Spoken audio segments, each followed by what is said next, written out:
Rehua Marae in Christchurch is just a few kilometres from the madness of last week.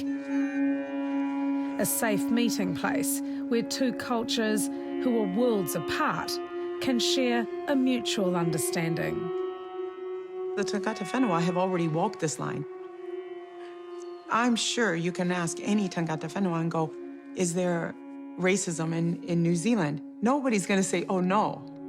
The same thing, that same hatred that comes from racism goes into Islamophobia.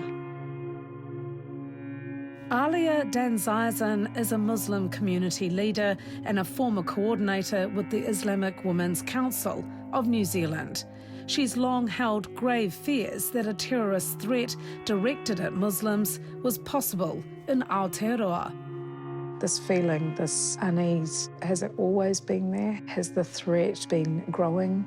It's been growing. The potential has increased significantly in the last 5 years with the rise of ISIS in the Middle East, the focus and the language that was being used on the world media about Muslims, social media as well.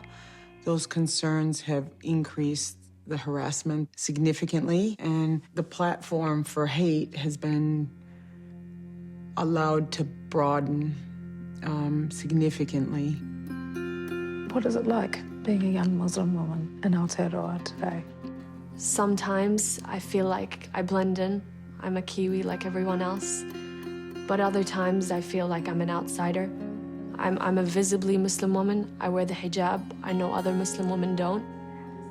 19-year-old law student Sondos Quaraan may have lived most of her life here, but that doesn't make her immune from the taunts and threats for the way she looks. I've had my hijab pulled off. I've experienced racism, and I know what it's like to be an outsider, but I've never understood it. I grew up here. I speak English.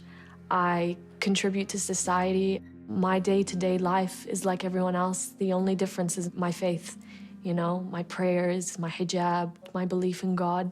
That's the only thing that separates me from everyone else. You've made a conscious decision to be visibly Muslim. Yes, I made it at a very young age. I was 10 years old. It was completely my decision, and I wouldn't change it. Even now, after this attack, I'm not scared. I'm not going to take my hijab off. Do you know Muslim women who would love to wear a hijab, but they're too afraid? Yes, they're scared of what comes with it. And I know women that have taken their hijab off. I have a 13-year-old sister, and she recently made the decision to wear the hijab. And I almost feel like now she's a target. And I don't want her to feel like a target. No one should feel like a target. For many of us, these scenes in Christchurch are something we could never have imagined happening here. But it's a different story for Muslim women like Anjum Rahman. We didn't expect this level of attack, but we were fearful of something happening, and we were raising concerns around the safety of our community and alt-right activity that seemed to be increasing in this country. As part of the Islamic Women's Council of New Zealand, she says Islamophobia is just another form of racism, and it's on the rise.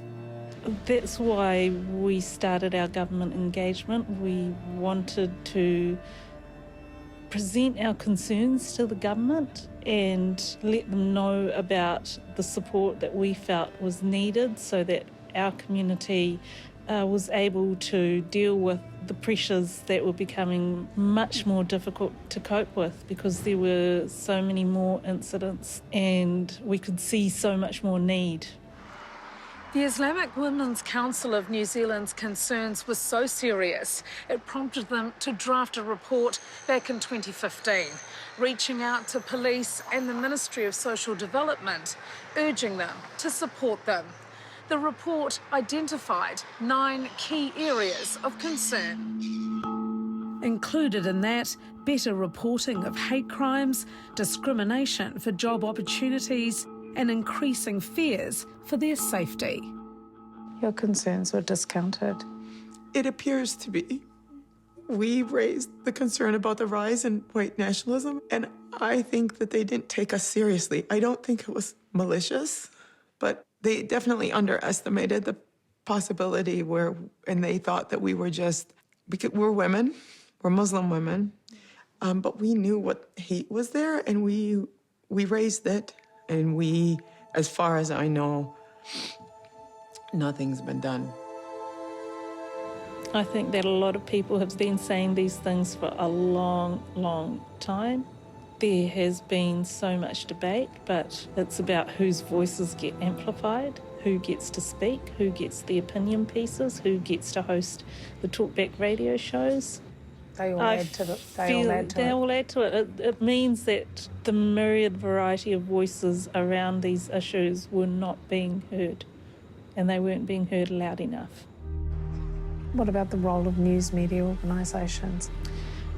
They have a huge role to play. Now, we're going to have a court case, and we're going to have someone who absolutely has the right to have his day in court and should have all the legal processes and rights available to him. But my challenge to the media is, don't give him the platform that he wants. She says New Zealanders play an important role too in shutting down racist, extremist views. Where you can and where it's safe, educate yourself, educate others, and speak back as much as you can. This needs targeted effort, and people need to step up. What we know from the hate speech research is that people that hear hate speech, even those who think that they are actively against it, begin to believe some of it. We know that the target community members begin to believe what is said about them. We know that it isolates target communities, it causes them to withdraw. There's so many harmful effects, and if we're going to be serious about making a change, then everyone needs to step up. As the 15th of March, will it change you in any way? I think it's changed everything for me. I mean, I've never left the house and worried about my siblings. Now I have to worry if they'll ever come home. I see my brothers and sisters and grandparents and fathers and mothers in the people that we lost on that day. I lost a lot of people I love in there. People that raised me. We all lost someone that day. The loss so much greater for these women because their voices weren't heard. I want the Muslim community to know that there were women trying to protect them. The mothers, the matriarchs of this community were trying to prevent this, and we fought for 5 years and we were exhausted. March 15 will be remembered as one of this country's darkest days. 50 lives stolen. But from this cruelty has come new kindness. How do you feel seeing people who've probably walked past this mosque every day but never been in? We saw a family come in here with their children for the first time. How do you feel when you see that? It has been a strength and a comfort for us in this most difficult time. Every message of support and sympathy bolsters our spirit and helps us to carry on, and it's very much appreciated. But we need to do better? Oh, there's a lot of work to do. We need to ask those people that have been coming in over the last few days to make sure that you're still there a month from now, a year from now, and by that I don't mean physically present, but there in terms of supporting and taking the actions, raising their voices and helping to really counter people that want to divide us from each other.